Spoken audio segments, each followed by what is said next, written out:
VTR 4897, Crossroads, episode 4075, part 1 with sound up.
No, sir, I'm not expecting him back tonight.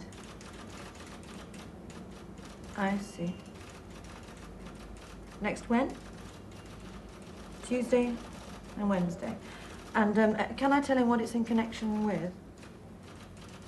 Fine. Right. Oh, he's just... Not Starkey, was it? No. He's managed to catch me everywhere I've been to whine about cooperation in the warehouse. Big boss. London? No less. What about? Royal summons. Oh, well, when? Next week. And what about my diary? Have I got anything on? It sounds as if you should make the appointment. Could be the proverbial knighthood. Book me a train ticket, will you, love? First thing. Is it promotion, you think?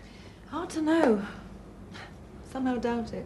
Well, it's been a meteoric rise so far, so why shouldn't this be another jump? Did he mention Perry's? No. Future plans, he said. Ah, well, there you are. It must be, mustn't it? I mean, I shall have to get my suit pressed. A review of the current Midlands situation. Well, there you are, then. It's got to be. Did you sell anything today?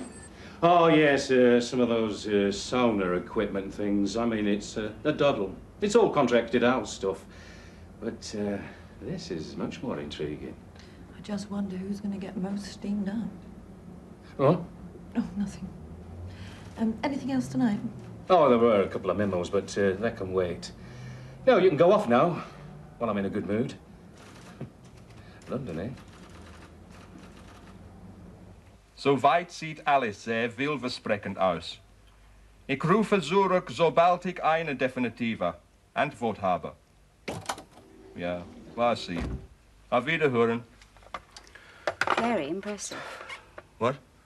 Oh, I was just reporting back to the office. Letting them know the latest state of play. David said it was okay to use this phone. Yes, of course. He and Barbara seem very happy. Well, wouldn't you be in their situation? Burnt their boats with no fear of drowning. I meant in themselves. A good marriage? Well, yes. Yes, it is now. They went through some painful problems. Nearly split up. Well, maybe giving up here, moving away is part of the process of coming together again. Yes, well, while they're coming together, the motel is falling apart. I heard what they had to say, and I heard what you had to say as well. So why didn't you listen to me for a change? Sorry. It's just when you back them up over their decision... I said it was the best thing for them, and that's what I meant, particularly if it's helped them sort out their marriage. But you don't know anything about this takeover. You just don't know about these people that are moving in on us. Well, do you? Well, I know all I need to know. Some big international organisation, faceless, soulless, Well, give them inhuman. a chance. Wait and see what they're like before you make your mind up. You ought to understand how I feel. You of all people. I mean, you've built your business up from scratch. You wouldn't like to go and sell it to a lot of total strangers, would you? Jill, you've got 30% of the shares in this place. Nearly a third. Major international hotels hold a 70% majority. I don't care. I'm talking about my future and Adam's future. How much, say, is a 30-70 split going to give you, eh? Well, enough to make my presence felt. Oh, don't you believe it. They'll eat you for breakfast. Well, it's all I've got. Adam's got even less, just a half share in the garage. Well, I mean, what hope have we got if we just sort of hand it to them on a plate? But you've got no clout. What you need is an ace up your sleeve, something you can use to bargain with, to get what you want. Well, all I can see is that selling out is just like throwing away everything that Mum and I and David have spent years building up. Quite. Building up a reputation that was so good that Major International, with their reputation, wanted to buy you out. Now, that's some sort of a compliment if you stop and think about it. It's a compliment I can do without. Well, maybe it's the reward for all the hard work you've put in. Think of it like that. I'll try to. Oh, come on. Cheer up. Remember, you're not alone in this. Yes. Yes, you... Oh, you give me some good advice, Stan. You and Adam. Now I've just got to decide what to do. Hello? Oh, hello, Marion. Yeah.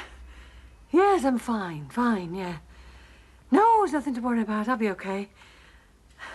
Sorry I'm out of breath, but I ran in from the kitchen because I thought it might be them, you know. They said they'd ring the minute they got to Canada just to put my mind at rest. Oh, somebody at the door now. It's all go, isn't it? No, don't ring off. I'll be back in a second.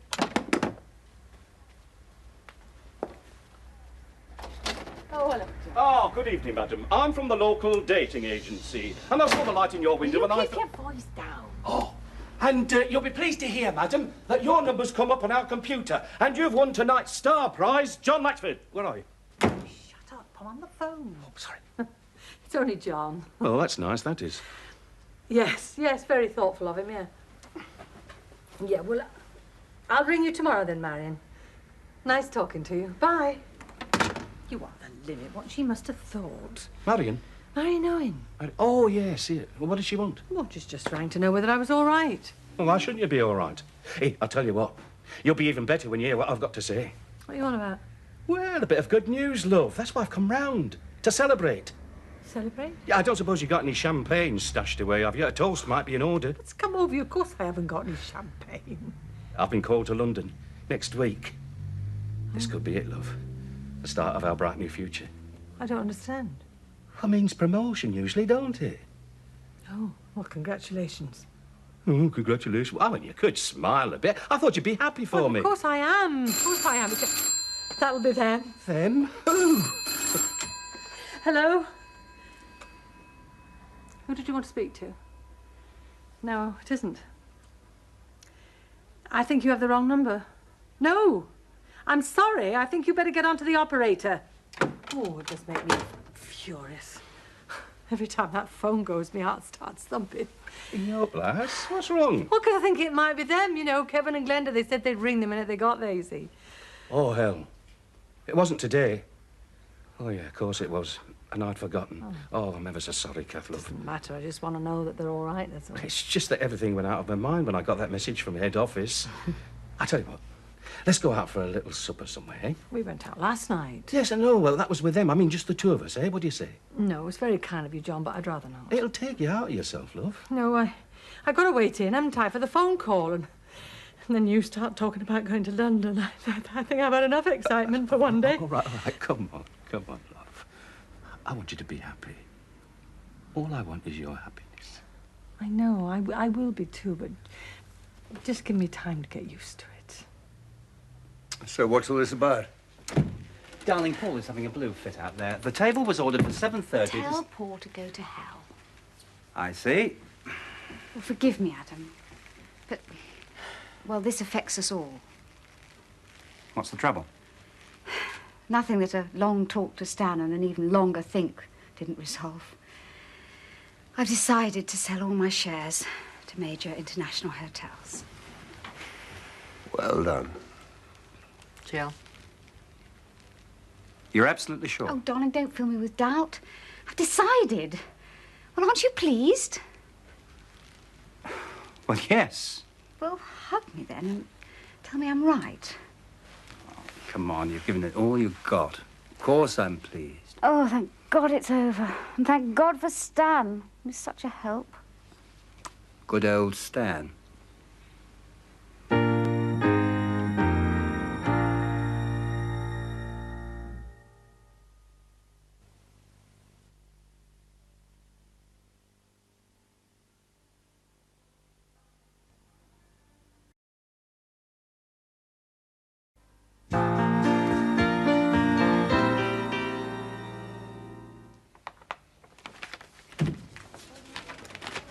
Daintree is here. Oh, Vernon. Hello, nice to see you. Sit down. Cheers. Is there anything else you need? You said you wanted some time off. If you can rustle up some coffee, I'll see you later. Right, about an hour. Right. Laundry. You got my letter, I suppose, and quotes. Yes, I've got the... You'll have napkins that'll stand up, crisp. For sure. And we make a cracking job of bed linen, too. Yes, now, I want to speak Now, to you you just about tell that. me who we need to see. I'll deal with them personally. It's Mrs. Brownlow. She's the housekeeper. Brownlow. Yeah. Now, if the other lot have done it cheaper than we do, say so now. I'd sooner have it said to me face. Then I can do something about it. No good falling out in business, is it? No, I think your estimate's very reasonable. Oh, you won't be able to fault our service either. I'm sure. Our girls are marvellous. Our machinery's the very latest. Do you have any idea what it costs to equip a modern laundry? No, but I should imagine you need all the custom you can get. Well, we need to pay for all the new steam cleaning gear. Yes, and then there's your vans. Ah, now they're not new. Got enough on my plate now. But you know, our service is so good, I can tell you what any one van is at any time of the day. Vernon, about your vans now. We have a garage here, as you know, and we have several commercial contracts. People like Atkinson's and Dempsey's, who I'm sure would vouch for our servicing. So? Well, I was wondering if perhaps we couldn't come to some sort of agreement in servicing your fleet. Ah, you scratch my back. Exactly. I see no bother. Could be admirable. You show us your garage and we may be able to do a deal. Splendid. Come this way. Paul, we just seem to be moving a pile of rubbish from one end of the garden to the other. Out of the way. Of what? My plans for the garden. You mean you're planning on gardening while they're decorating in the house? I want it completely cleared before they come and see. Who? The garden gnomes? Landscapers.